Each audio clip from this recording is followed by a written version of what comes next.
What's the message behind Ana y las Tres? Hey guys, what's up? I hope everyone's having a great week. Before I summarize the final episode, I decided to discuss with all of you why I decided to rewrite this story that I thought of 5 years ago. What made me want to change certain things? What gave me the inspiration? And what's the message and the moral to this for those who are following it and have so many questions? So let's start with the title and why it went from triplets to Anna and the three. When I was brainstorming with ideas on how to change the story, I went back to Anna with all of her perplexities as a character and highlighted them more and put it on spotlight. After all, she is the main character. In the original, I focused more on the daughters, Daniela, Valentina, and Marisol, and I did my share of that here too. I think that in this version, I went deeper, more into their characters and their backstory and what they wanted for their future. However, this story is mainly about Anna and how she's in the middle of a balance between good and evil. And we follow her to see what her decision is. So that's why I changed that. Another change was location and culture. In the original, it was very Victorian, England, the accent, the time. But I wanted to change all of that, put more of my roots and background. That's why it's in Spanglish. Anna's character is in desperate seek of change for wealth. So yes, the beginning of this is in Spanish and then it goes back to English, which I thought made perfect sense as you see Anna's character change throughout the story as she's exposed to the rich and the wealthy. So what I did was in the beginning of this, I set it in Cuba, and you see the struggle from going to a very poor atmosphere from the Castro regime to struggling to get out of island to start a new life. I contemplated whether to make this a little political, but I felt like doing that really would have taken away from the story itself. What gave me the inspiration to write this? Well, I don't want to throw anyone under the bus by saying names, but there is someone in my life that inspired me to write the character Anna. She has the same characteristics, personality, and made similar choices. However, the story itself was all created from my mind, so I just took the character and threw her into the story. This was the first time I wrote a character like Anna. She's very complicated. Yes, she's striving for a better life, especially from coming from nothing. But what she does to get there, well, she does whatever she can to push anyone. She has no limits and doesn't care. She hurts anyone on the way. It wasn't easy writing her, especially when there were so many decisions that she made that left me, even as a writer, baffled.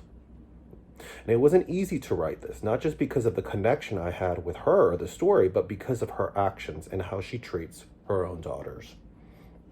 But I think that that's what makes this story so interesting and intriguing, because we're so used to the main character being the hero. And in this, she's the opposite.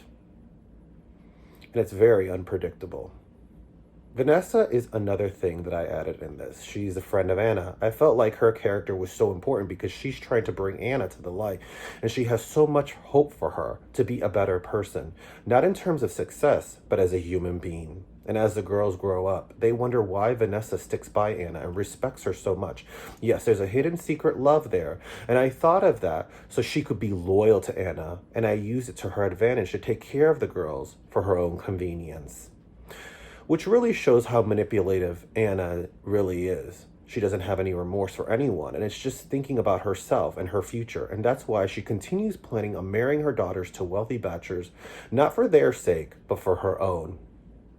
Another detail that I changed from the original to this was the husband's reasoning for leaving. In the short story, Triplets, I wanted the husband to leave her with these three girls because he wanted a boy, and that was her karma. In this version, I wanted to change that. I mean, you, the reader, believe that because that's what Anna is telling everyone, so they can feel bad for her. But the truth is, he left her because she was becoming impossible to deal with. And even as the years go by, he continues to write checks to Anna to take care of the mansion and the girls. However, she doesn't acknowledge him, this, or even tells the girls or Vanessa. She just paints an ugly picture of their father, saying that he's nothing, that he used to say that she was nothing, and that he was abusive towards her. And that's why they continue to believe as they get older.